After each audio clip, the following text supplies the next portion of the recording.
Vocês sabem que dia 31 de outubro nós vamos celebrar, não é o Dia das Bruxas, atenção, né? O que nós celebramos dia 31 de outubro? O dia da Reforma Protestante, não é? Foi a 31 de outubro de 1517 que o monge Martinho Lutero pregou na porta, não é? As suas 95 teses lá na Alemanha. Então, agora é assim, nós somos batistas não são diretamente reformados, mas eles aderem aos pressupostos da reforma, das 5 solas, né? Sola fide, sola gratia, solo Cristo, sola Escritura, soli Deo gloria, não é? Somente pela fé na graça de Deus, proporcionada pela obra suficiente de Cristo, revelada plenamente na Bíblia, leva-nos a glorificar o único Deus. Somente a fé, somente a graça, somente Cristo, somente a Bíblia e somente a Deus a glória, não é?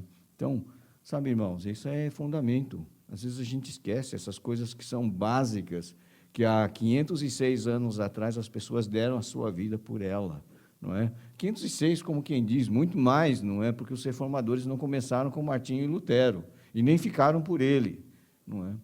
Então, aquilo que custou muita luta, às vezes perseguição e morte, alguns foram martirizados, não é? Mas para defender a fé genuína no Evangelho da graça de Deus. Nós não podemos esquecer isso.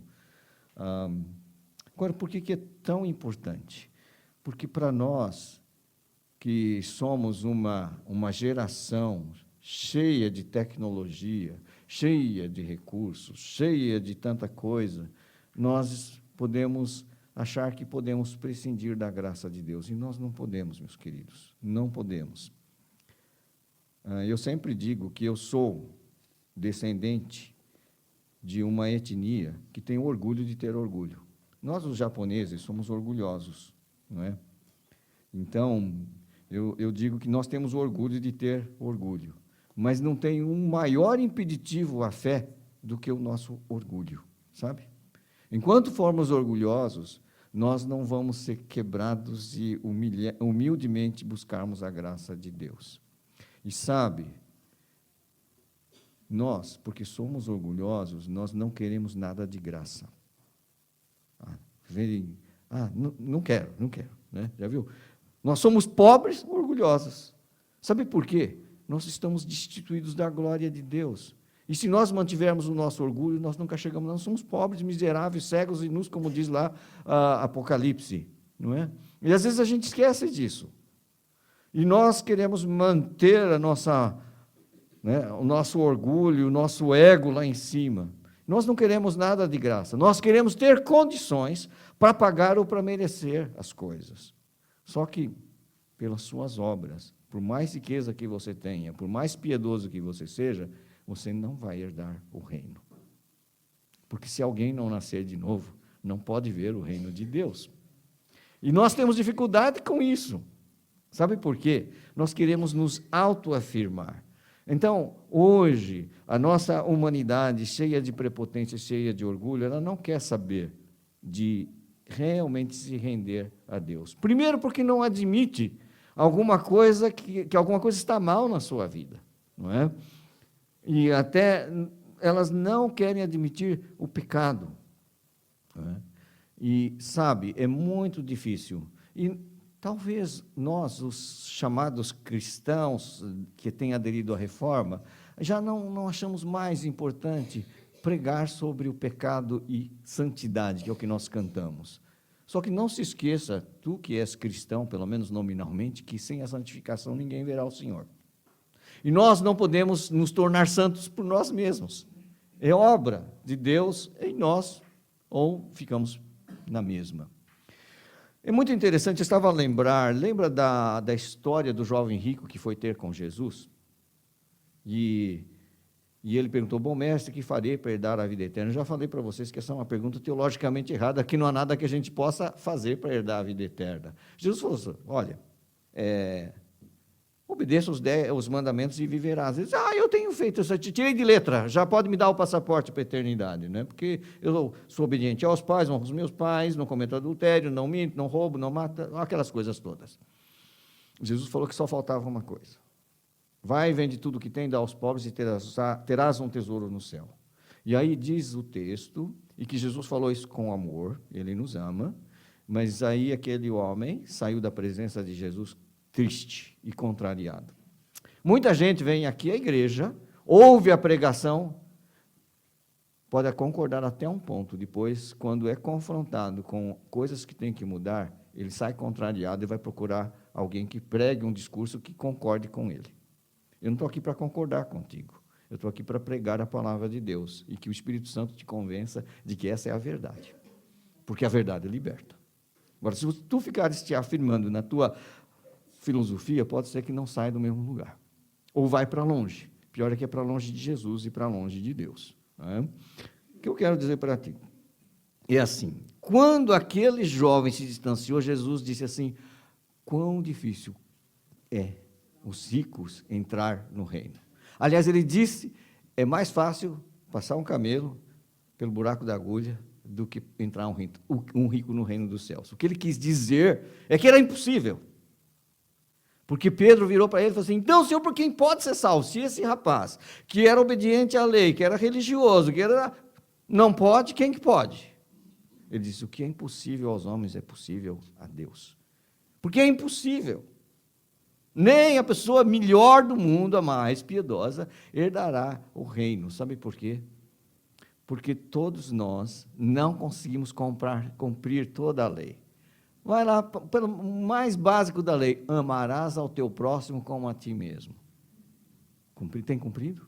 Amarás o Senhor, teu Deus, tem sido integral o seu amor a Deus, acima de todas as coisas.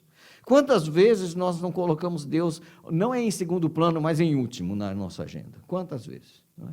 Então, sabe, irmãos, é assim, é impossível. Há um salmo, quem é curioso, o Salmo 49, que diz que, versículo 7, só para resumir, ao irmão verdadeiramente ninguém o pode remir, nem pagar por ele a Deus o seu resgate, versículo 8, Salmo 49, 8, pois a redenção da alma deles é caríssima, e cessará a tentativa para sempre. Não é possível, por mais recursos que uma pessoa tenha, neste mundo, ela não consegue pagar os resgates por ninguém, nem por si próprio. Por quê? A redenção da alma deles é caríssima e cessará a tentativa para sempre. Vai ser sempre uma tentativa mal sucedida. Mas o versículo 15 mostra um relance de graça. Mas Deus remirá a minha alma do poder da morte, pois Ele me tomará para si. A iniciativa é de Deus. Eu não posso, mas Ele pode e Ele vai fazer isso pela graça. É interessante isso, não é? Por isso eu digo, nós somos orgulhosos, nós não queremos nada de graça, nós queremos ter condições para pagar, mas nós não podemos pagar o resgate da nossa própria vida, da nossa própria alma. Então, é porque há coisas cujo valor é tão elevado que eu nunca vou ter condições de pagar, não é? Agora, isso que eu não posso pagar, já foi pago por alguém, lá na cruz do Calvário. Não é? Então, e esse alguém pagou para que eu pudesse ter de graça. Eu não merecia, mas ele oferece. Agora, não é porque é de graça que é barato. Custou a vida do unigênito Filho de Deus. E é isso que às vezes a gente não entende, porque às vezes a gente pensa que é porque é de graça, não tem valor. Não, é que o valor é tão elevado que ele tinha que oferecer graciosamente para mim e para ti. Tá certo? Agora, pensem bem, a reforma, por que isso tem a ver com a reforma? A reforma aconteceu para estabelecer esse facto, não é? Sabe, uma coisa interessante, se alguém tentar vender para você algo que já foi pago e devia ser oferecido de graça, como é que você ia se sentir? Lesado. Lesado. E é o que acontecia no período de Martinho Lutero. As pessoas estavam loteando casas no céu, não é? Ou seja, vendendo aquilo que a gente chama de indulgências. Só quem era rico, então, podia ir para o céu? Como é que é isso? Eles estão vendendo algo que já foi pago. É isso que deixou Martinho Lutero indignado. Ninguém podia pagar, mas alguém se achou no direito de lotear a salvação e leiloá-la, não é? Quem dá mais tem a indulgência, a gente dá uma assinatura aqui, você já tem lugar no céu. Como alguém pode vender algo cujo preço foi pago e foi o sangue de Jesus na cruz? É claro que Martinho Lutero tinha que se revoltar. E era legítimo que ele dissesse, isso não pode ser. Afinal de contas, o Martinho Lutero foi um homem que ele sempre lutou, porque ele queria uma vida de santidade, mas ele não conseguia se sentir livre dos seus pecados. Por mais que ele fizesse penitência, por mais que ele rezasse, por mais que ele lesse, por mais que ele se autoflagelasse, o seu coração ainda estava pesado por causa da culpa do pecado. Ele falou, como pode? Foi lendo Romanos que ele descobriu que a justificação é pela fé na graça de Deus. E aquilo fez-se luz de tal forma que ele liderou um grande movimento da reforma na Alemanha. Meus queridos, ele redescobriu a fé. E isso faz toda a diferença para nós hoje. Para nós é dado adquirido, mas as pessoas não tinham acesso à Sagrada Escritura, coisa que você abre e lê. Tem gente que tem no telemóvel várias versões, mas naquela época só tinha em latim e nos originais as cópias. Percebe? As pessoas não tinham acesso. Hoje, se você tem a tradução de Almeida ou a nova versão internacional ou outra, é porque alguém pagou um preço para começar a traduzir a Bíblia para o vernáculo, ou seja, para a língua que o povo falasse. Essa foi uma dos benefícios da reforma protestante, que é um benefício cultural até. As pessoas eram semi-analfabetas, mas todas queriam aprender a ler. Você sabe que, você que vem lá do Brasil, eu já falei isso aqui, mas uma coisa que nós tínhamos até uma certa época no Brasil era gente analfabeta. Muita gente analfabeta. Sabe o que acabou com o analfabetismo no Brasil? Evangelização. As pessoas se convertiam e queriam ler a Bíblia. Eu não sei ler. Então vamos alfabetizar. É uma bênção. Não é? Então, meus queridos, sabe, isso é fruto da reforma. A gente nem sabe, não é? Mas é fruto da reforma. Ajudou a educação do povo, universalizou a educação, democratizou o conhecimento. Mas a reforma não é isso. A reforma é a redescoberta da fé. Graça de Deus. É a dimensão que a gente precisa resgatar no nosso evangelho, que às vezes está esquecido. Não é? A iniciativa da remissão da alma é de Deus. Sabe por quê? Como é que um morto vai fazer algo por si? E é como eu e tu estávamos mortos nos nossos delitos e pecados, de acordo com Efésios. Então, se você quer saber se é verdade, vai lá no que Paulo escreveu, Efésios capítulo 2.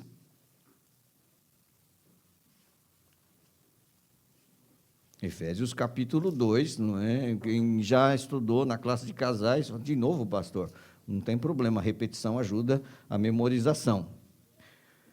Versículo 2, ele vos deu vida, versículo 1, 2:1 de Efésios, ele vos deu vida estando vós mortos nos vossos delitos e pecados. Nós estávamos mortos. É interessante que esse morto que eu estava, andava. Porque diz lá, nos quais andastes outrora, segundo o curso deste mundo, segundo o princípio da potestade do ar, do espírito que agora atua nos filhos da desobediência, entre os quais todos nós andamos outrora, não é só de caminhar, não é? É de estilo de vida mesmo. Segundo a inclinação da nossa carne, fazendo a vontade da carne e dos pensamentos, e éramos, por natureza, filhos do quê? Ira de quem? Não é? Deus também se ira. Sabe por que Deus se ira? Porque Deus é santo. Deus se ira contra o pecado. E Deus se ira com quem comete pecado. Deus fica tremendamente irado, mas não é aquela ira pecaminosa que nós sentimos, né? Alguém pisou no meu calo, eu já quero dar um pontapé. Não é bem isso. É o sentido de justiça e santidade de Deus. E Deus é um Deus santo e justo, e ao mesmo tempo é um Deus amoroso e misericordioso. Como é que uma pessoa consegue ser, ao mesmo tempo, santa, se irar e ter misericórdia? Deus consegue. Deus equaciona isso. A graça equaciona esse problema. Sabe, nós éramos, por natureza, filhos da ira, porque a justiça de Deus deveria ser satisfeita. É isso que a gente tem dificuldade. Tem gente que só pensa que Deus é amor, e Deus é amor, mas a ira é também um aspecto do amor de Deus, por incrível que pareça. E você vai perceber, nós éramos filhos da ira e merecíamos o justo castigo que os nossos pecados precisavam ser expiados, precisavam ser pagos. Era o justo castigo. Interessante que quem se apercebeu disso não foi o jovem rico, foi o ladrão da cruz. Enquanto o seu colega, do outro lado, ficava praguejando, ele falou assim, nós estamos pagando o preço do nosso comportamento, do nosso pecado, mas ele não fez nada, ele é santo. E ele olha para Jesus e diz assim, Senhor, lembra-te de mim, quando vieres no teu reino. Ele reconheceu em Jesus o que ninguém mais ali estava reconhecendo, que Jesus era o Messias, que ele viria com o seu reino. E ele pede, não te esqueças de mim, Senhor. Sabe, este rapaz lá da cruz, ele diz, eu mereço, mas ele não merece, e ele está fazendo isso. Sabe, o que Jesus estava fazendo? Lembra que Jesus lá no Getsemane disse, Pai, tudo é possível, afasta de mim esse cálice, mas que não seja feita a minha vontade, mas a tua vontade. Eu sempre me perguntei, que cálice era esse? É porque Jesus ia morrer. Mas esse cálice representava a justa ira de Deus contra o pecado. Ele descarregou a sua ira sobre Jesus. Jesus assumiu o nosso lugar, porque a cruz era para mim, que quem pecou fui eu. Quem mentiu fui eu. Quem teve inveja fui eu. Quem manipulou coisas a meu favor em detrimento do outro fui eu. Porque às vezes a gente pensa que pecado são aquelas coisas grandes, mas sabe aquelas coisas subtis?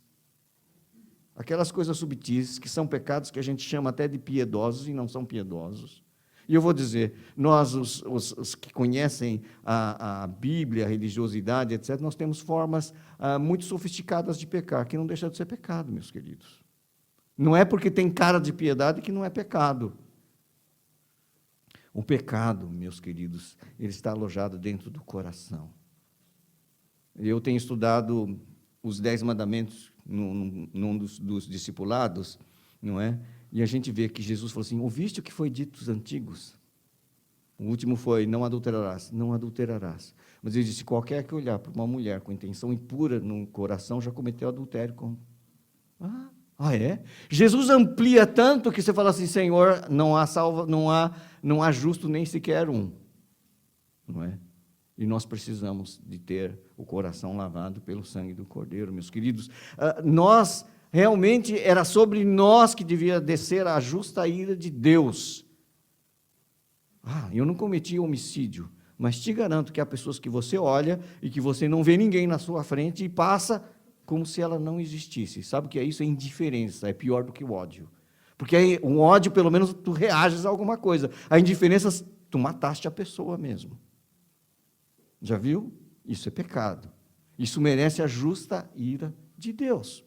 E a gente pensa que a gente é santo. Nós não somos santos. Enquanto você se comparar com aquele que decapitou o outro, você vai achar que tu é santo. Olha para Jesus. Olha para aquele ladrão que olhou para Jesus e falou assim, ele é santo, eu sou pecador. Aí você vai dizer, quem merecia a justa ira de Deus era eu, mas ele tomou o meu lugar. Eu não recebi o que eu merecia, que era o castigo e a morte eterna. Isso porque Deus é misericordioso. Eu recebo aquilo que eu não mereço, que é vida eterna em Cristo Jesus. Isso é graça. E é só pela graça. Então, como é que eu recebo? É pela fé. Pela fé que Jesus Cristo fez isso por mim. Então, somente a graça, somente a fé e somente Cristo. Não há outro nome dado entre os homens que importa pelo qual sejamos salvos. Você pode ter veneração por santos da igreja, e eles são exemplos de piedade, etc. Mas só Jesus Cristo salva. Ele disse, eu sou o caminho, e a verdade e a vida. Ninguém vem ao Pai a não ser por mim. Com isso, ele excluiu todos os demais.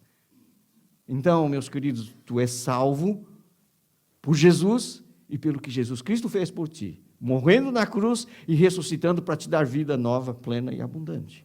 É só isso. Isto é aquilo que a Bíblia revela. Aí, só a Escritura. Porque é só através da pregação que vem a fé. Pregação que? Da palavra de Cristo, contida na Sagrada Escritura. Só a Escritura. Porque a Escritura revela. Ela é a palavra inspirada de Deus que mostra o plano da salvação. Tudo o que tu precisas saber está aqui para seres salvo e ter uma vida de piedade na presença de Deus. Então, só a graça, só a fé, somente Cristo, somente a Escritura e tudo para glorificar somente a Deus, porque Ele é o único digno de toda a honra, toda a glória e todo o louvor. Toda a glória dirigida a qualquer ser, até a ti próprio, não vai ser glória, vai ser vanglória. Porque só Deus merece todo o louvor, toda a honra e toda a glória. Sabe, parece coisa elementar, meus queridos, mas mais do que nunca, hoje nós precisamos rememorar os princípios da reforma. Sabe por quê? Porque nós estamos nos tornando igrejas capitalistas. Desprezamos a graça de Deus e achamos que podemos mercadejar com a palavra de Deus, sabe? Nós desprezamos a ação da graça de Deus, achando que nós temos tecnologia suficiente e marketing suficiente para crescer.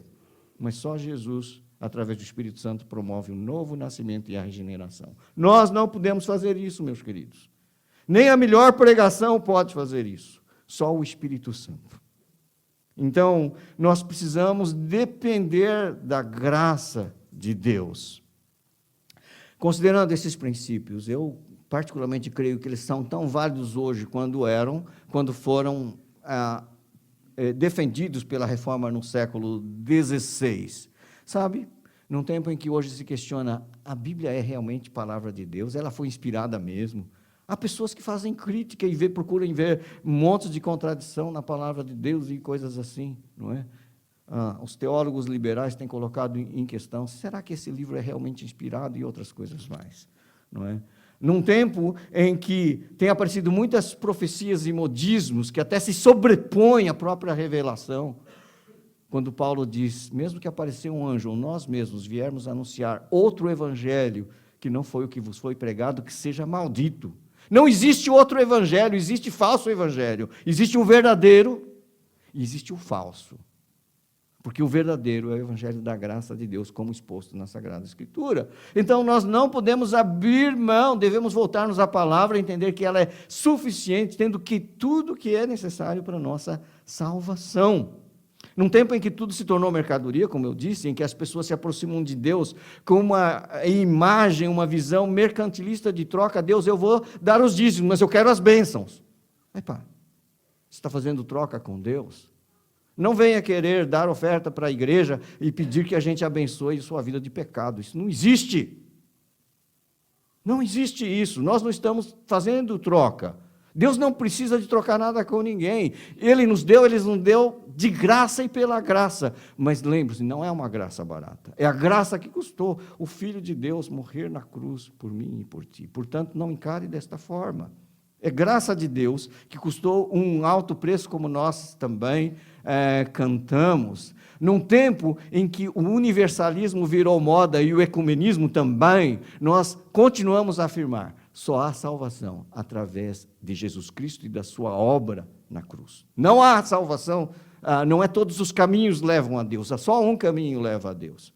Porque se houvesse outras possibilidades, ele não enviaria o seu único filho para morrer na cruz. Não faria sentido. Então, todos os caminhos não levam a Deus. Há um caminho que leva a Deus. E esse caminho chama-se Jesus Cristo, aquilo que Ele fez por mim e por ti na cruz do Calvário. Ponto final, não há mais. Então, nesse aspecto, eu respeito quem pensa diferente, mas posso afirmar, pela palavra de Deus, que eles estão equivocados. Eu sei que Jesus me levará ao reino eterno, não porque eu sou bonzinho, mas porque Ele é misericordioso e gracioso para comigo. E eu aceitei pela fé o que Ele fez. É só isso. A fé na graça de Deus, como revelada na Escritura, é suficiente. Não precisa de mais. Não precisa de obras. A boa obra que você puder fazer, é consequência de uma vida transformada por Jesus, regenerada, porque Ele nos fez nova criatura, não é? Para andarmos em boas obras, que Ele de antemão preparou para nós andarmos nela, como diz Efésios. Então, meus queridos, nós vivemos num tempo em que, de fato, precisamos nos lembrar daquelas pessoas que deram a sua vida pela reforma. Então, nós devemos tomar muito cuidado com isso. E, por último, num tempo em que todos querem ser celebridades, já viu isso? Vai para o Instagram, não é? Todos são bonitos no Instagram, né? Todos tem aquelas forma de deixar a gente jovem, sem ruga, e todos somos bonitos. Por quê? É o culto à personalidade, é o culto ao eu.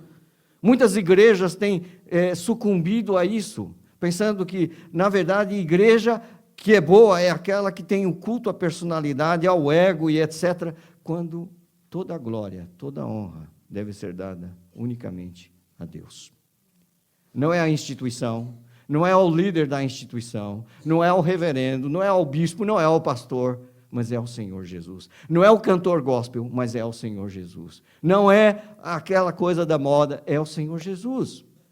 Então, toda a honra, toda a glória, todo o louvor, não é a uma ideologia, não é a uma teologia, é ao Senhor. Ele é o único autor da eterna salvação. A Ele deve ser dado toda a honra, toda a glória e todo o louvor. Qualquer louvor e adoração que não for dirigido a Jesus, for dirigido ao homem ou a mim mesmo, é idolatria. E Deus se ira contra a idolatria. Meus queridos, é difícil viver uma vida de santidade. Ela só é possível pela graça de Deus. A graça que me salvou é a graça que quer santificar-me, é a graça que quer me levar à presença do reino eterno. Então, meus queridos, eu quero reafirmar que, como crentes, nós cremos que é somente pela fé, na graça de Deus, proporcionada pela obra suficiente de Cristo e revelada unicamente e plenamente na Bíblia, pode levar-nos a glorificar ao único e verdadeiro Deus. Esses são os princípios da reforma, esses são os princípios pelos quais nós devemos nos bater e, como igreja, lutarmos juntos pela fé evangélica.